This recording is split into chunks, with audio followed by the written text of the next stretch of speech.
Friends 31 size నడుములో blouse cutting అండి. Front dots చెప్పబోతున్నాను. ఇది ఒక సిస్టర్ అడిగారండి కమెంట్స్లో 30 సైజ్ చెప్పమని, కానీ నేను 31 చెప్తున్నాను. 31 ఇంచుమించు ఒక విధంగా ఉంటుందండి. ఓకేనా? సో ఫస్ట్ స్టార్టింగ్ హుక్స్ కాజా పట్టీ దగ్గర నుండి 2.5 పెట్టేసుకోండి. 2.5 పెట్టుకొని అక్కడ నుండి 1 ఇంచు పెట్టేసుకోండి. పెట్టుకున్నాక మనం నడుము దగ్గర తీసుకున్న డాట్, తర్వాత ఇక్కడ హుక్స్ కాజా పట్టీ దగ్గర పెట్టుకున్న డాట్, ఆ 3 డాట్లని ఈ విధంగా కలిపేసుకోండి. కలిపేసుకున్నాక కప్పు పొడవు అనేది 2.5 పెట్టుకోండి. ఓకేనా? ఎటువంటి వరకైనా 2.5 సరిపోతుంది. తర్వాత చంక దగ్గర కూడా 3.5 పెట్టుకోండి.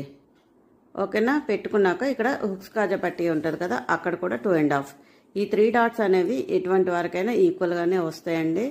ఈ విధంగా కుట్టుకుంటే మనకు కప్ అనేది పర్ఫెక్ట్గా చాలా నీట్గా కుదురుతుంది. దీని తాలూకా ఫుల్ వీడియో అనేది మన ఛానల్లో ఆల్రెడీ అప్లోడ్ చేశానండి. బ్లౌజ్ కటింగ్ అనేది చూడండి. నచ్చితే తప్పకుండా లైక్, షేర్ అండ్ కామెంట్ చేయండి.